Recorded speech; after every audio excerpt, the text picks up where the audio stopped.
집중 분석 이슈타임 시간입니다. 오늘은 이데일리 이정훈 기자와 함께하겠습니다. 안녕하십니까? 안녕하세요. 자, 먼저 오늘 이슈와 관련한 뉴스부터 화면으로 확인해 보시겠습니다. 자, 한국경제 기사인데요. 실적 열차 출발, 주도주로 떠오르는 차화전이라는 제목입니다. 지난 8일 삼성전자와 LG전자가 3분기 잠정 실적을 발표하면서 실적 시즌이 시작됐다. 바이오, 배터리 등 성장주가 주춤한 사이 어닝 서프라이즈가 예고된 종목에 외국인과 기관의 투자가 몰리고 있다. 9월 한국 수출 지표를 끌어올린 주역인 자동차, 화학, 전자업종이 대표적이다. 당분간 이들 종목이 증시의 주도주가 될 것이라는 분석이 나온다라는 내용입니다. 자, 지난주 3분기 어닝 시즌이 시작됐고요. 이번 주에 본격화하는데 전반적인 분위기와 또 주목받는 업종 그리고 투자 전략에 대해서 살펴보도록 하겠습니다. 자, 이제 이번 주부터 본격적으로 3분기 어닝 시즌이 개막한다고 봐야 되겠죠?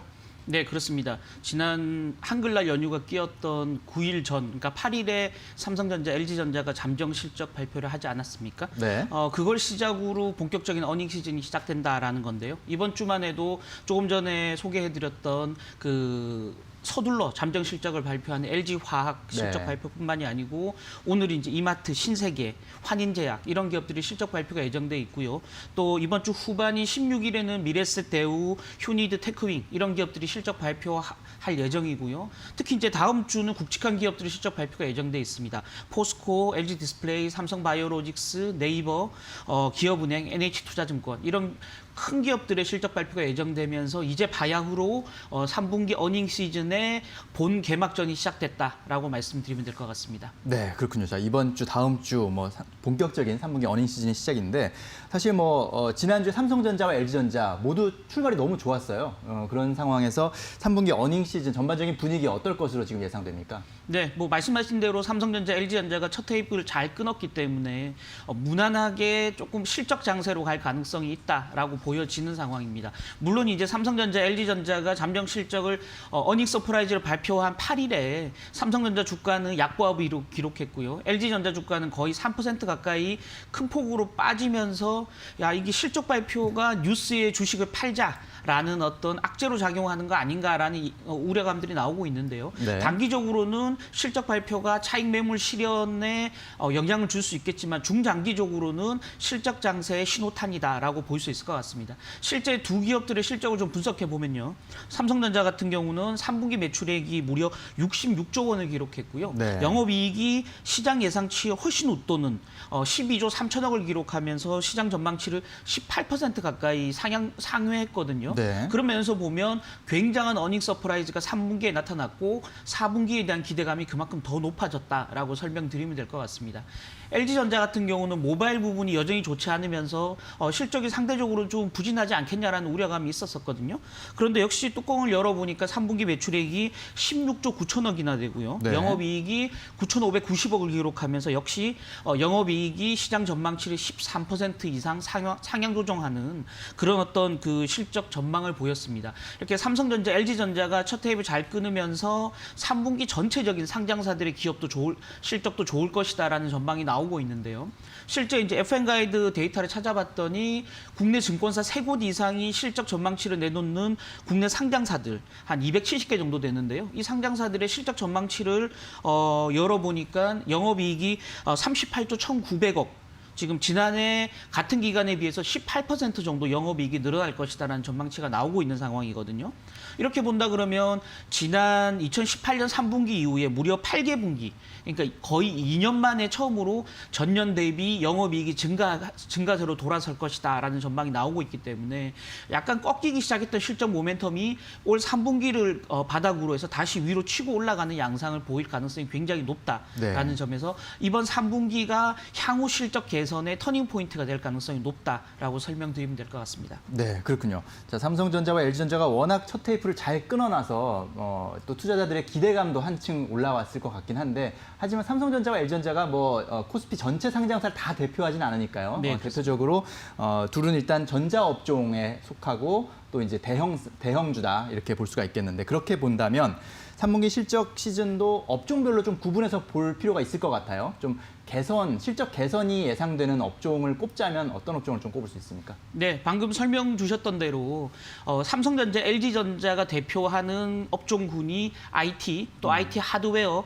가전 이런 부분들이거든요. 네. 실제 이제 코로나19 사태로 인해서 언택트 수혜를 많이 본 업종들이 여기 다 속해 있습니다. 특히 이제 가전 같은 경우도 집안에 있는 시간이 늘어나면서 가전 제품의 교체 수요가 굉장히 빠르게 진행되면서 LG전자의 가전 부분이 굉장히 양호한 흐름 보였었거든요. 또 삼성전자의 반도체 부분 같은 경우도 조금 고전하다가 올 하반기부터 이제 재고 소진이 되면서 올 연말을 기점으로 다시 턴어라운드 할 가능성이 굉장히 높다라는 전망이 나오고 있고요. 예. 결국은 국내 대표적인 업종 IT 하드웨어, 가전, 반도체 이런 업종을 중심으로 한 실적 호전세가 계속 이어질 가능성이 높다라고 볼 필요가 있겠고요. 조금 전 뉴스에 처음에 소개해드렸지만 국내 대표적인 수출과 경기 민감주로 꼽히는 화학, 철강 이런 업종들이 굉장히 강한 흐름 보일 수 있고요. 또 네. 해외 쪽, 국내 쪽에서 공이 지금 자동차 판매량이 계속 늘어나고 있는 자동차 부분 이런 부분들이 3분기, 4분기, 올 하반기에 실적 개선세를 주도할 가능성이 굉장히 높은 업종이다라고 보여지는 거고요. 이런 업종에서 기본적으로 좀 매수세를 집중하는 전략이 좀 필요하겠다라는 말씀 드리고 싶습니다. 특히나 이제 또 관심을 끄는 부분들은 실적이 원래 좋았는데 계속 좋아지는 업종보다는 네. 실적이 좋지 않았는데 이제 턴어라운드에서 이제 좋아지기 시작하는 업종들. 예. 그래서 그런 업종에 대한 관심들이 굉장히 높거든요. 그 부분이 바로 이제 운송이나 철강 관련주들입니다. 그렇군요. 운송 철강은 코로나19로 인해서 굉장히 침체를 겪었다가 네. 코로나 충격이 이제 하반기부터는 조금 완화되고 있는 양상 아니겠습니까? 그러다 보니까 올 하반기부터는 이런 업종이 살아날 가능성이 굉장히 크고요. 3분기 실적이 흑자로 돌아서면서 올 4분기, 내년 초까지 실적 전망이 굉장히 좋을 것이다라는 점에서 운송이라든지 철강 관련주에 대한 관심도 필요하겠다라는 말씀 드리겠습니다. 하나 또 눈여겨볼 부분들이 이런 부분들이 있습니다. 그러면 그 기업의 사이즈별로는 어떨까? 네. 그래서 대기업들 방금 말씀드렸던 업종의 대기업들의 실적 개선 종목이 집중될 것이다라는 점에 관심을 좀 가질 필요가 있겠다라는 건데요. 분기 영업이익이 1조가 넘어서는 그래서 영업이익 1조 클럽이라는 별명으로 불리는 기업들이 올 3분기에 무려 7곳이나 나올 걸로 예상이 되고 있거든요. 그렇군요. 바로 직전 2분기가 4곳이었으니까 4개 기업보다 한 3개 기업이 더 늘어나게 되겠죠. 네. 관련 기업은 이런 기업들입니다. 삼성전자, 한국전력, 하이닉스, 신한금융지주, KB금융지주, SK하이닉스 이런 기업들이고요. 특히 이제 전분기에는 1조를 밑돌았다가 이번 3분기부터 1조가 다시 넘어서는 기업들이 있습니다. 현대차, SK 이런 기업들이거든요. 그래서 석유화학, 자동차에 포진된 대기업들인데요. 이런 기업들의 실적이 굉장히 빠르게 개선될 거기 때문에 이런 기업들에 대한 관심도를 가질 필요가 있겠다라는 말씀 드리고 싶습니다. 네, 그렇군요. 자, 3분기 실적도 상당히 중요하지만 또 4분기, 더 나아가 내년 실적도 체크해 볼 필요가 있을 것 같은데 이런 지금 현재 3분기에 호실적을 발표할 것으로 예상되는 기업들, 종목들, 향후 실적 기대감도 계속해서 또 가지고 있죠. 네, 맞습니다. 지금 삼성전자 같은 경우는 모바일 부분이 좀 살아나고 있고요. 또 아까 말씀드렸듯이 연말 내년 초로 가면서 반도체 부분도 다시 강세를 보이기 시작할 것이다. 네. 가전은 여전히 코로나 국면에서 계속 호조를 보일 것이다라는 점에서 IT 관련주들에 대한 기대감은 여전히 유효하다라고 볼 수 있을 것 같고요. 아까 말씀드렸던 전기전자, IT가 속해 있는 전기전자, 또 자동차, 화학 이런 대표적인 경기 민감주는 환율 영향을 많이 받거든요. 지금 원달러 환율이 지난 주말 마감 종가를 보면 1,153원까지 하락했습니다. 그러니까 네. 원화가 그만큼 강세를 보이고 있다는 건데요. 실제 지금 시장 전망은 올 연말까지 가면서 원달러 환율이 1,140원, 더 강해질 경우 1,130원까지 내려갈 수도 있다라는 전망이 나오고 있거든요. 예. 이런 점에서 보면 기본적으로 이런 그 수출 관련주들의 어떤 그 호조세가 좀 기대되는 부분이다라는 거고요. 또 하나 아까 말씀드렸던 코로나19 사태가 지금 오늘부터 사회적 거리두기가 1단계로 완화되지 않습니까? 미국이나 유럽은 코로나 사태가 악화되고 있지만 우리나라는 굉장히 잘 통제되고 있다라는 점에서 서비스업이라든지 내수 관련주들의 실적 개선세도 좀 돋보일 가능성이 있다라는 거고요. 이런 면에서 보면 우리 기업들의 실적 모멘텀은 올 연말 내년까지 이어질 가능성이 굉장히 높다. 따라서 증시는 실적 장세로 갈 가능성이 높다라고 설명드리면 될 것 같습니다. 네. 뭐 저희가 너무 좋은 얘기만 한 것 같아서 네네. 투자자분들이 좀 오해할 수는 있을 것 같습니다. 저희는 일단 좋은 실적이 발표될 것으로 예상되는 업종들 네. 위주로 좀 얘기하다 보니까 3분기 실적에 대해서 상당히 좋게 지금 얘기하고 있는데 물론 안 좋게 나올 또 업종도 있겠죠. 그런 부분을 잘 투자자분들이 구분해서 보실 필요가 있겠고 결국 투자자 여러분께 좀 도움이 될 조언을 좀 해드려야 될 것 같아요. 이런 상황에서 투자 전략을 어떻게 가져가면 좋을지 조언을 좀 해주시죠. 네, 아까 말씀드렸듯이 사실은 항공주라든지 또는 유틸리티 관련주라든지 여전히 실적이 좀 좋지 않고 네. 코로나 사태의 영향을 계속 받는 업종들도 분명히 존재하거든요. 그렇게 본다 그러면 아까 말씀드렸듯이 결국 실적이 좋은 종목과 좋지 않은 종목, 실적이 좋은 업종과 좋지 않은 업종을 나눠서 구분해서 철저하게 실적 위주로 시장에 접근하는 자세가 좀 필요하겠다라는 말씀 드리고 싶습니다. 네. 특히나 이제 지금 한 달 채 남지 않은 미국 대통령 선거를 앞두고 미국 쪽에서 여러 가지 지금 뉴스들이 들려오지 않습니까? 그러다 보니까 시장은 향후의 변동성이 굉장히 커질 가능성이 있다라는 네. 점에서 철저하게 실적 위주로 종목을 압축하고 선별하는 전략이 좀 필요한 시점이다라는 말씀 드리고 싶고요. 아까 말씀드렸던 대형 가치주 중심으로 실적이 호전되면서도 상대적으로 주가가 좀 많이 빠졌던 대형 가치주 중심으로 투자 전략을 좀 가져갈 필요가 있다라는 거고요. 대표적으로 지금 국내 기업들이 국내 증권사들이 이번 주, 다음 주 추천 종목군으로 뭐 현대차라든지 기아차 또 SK텔레콤, SK하이닉스 이런 종목들을 꼽고 있거든요. 결국 이 종목들은 상대적으로 뭐 주가가 좀 그 조정을 받았으면서도 실적 모멘텀이 굉장히 양호한 종목군들이다라는 점에서 여전히 실적이 좋은 대형 가치주 중심으로 좀 매매 전략을 압축하는 전략이 좀 필요하다라는 말씀 드리고 싶고요.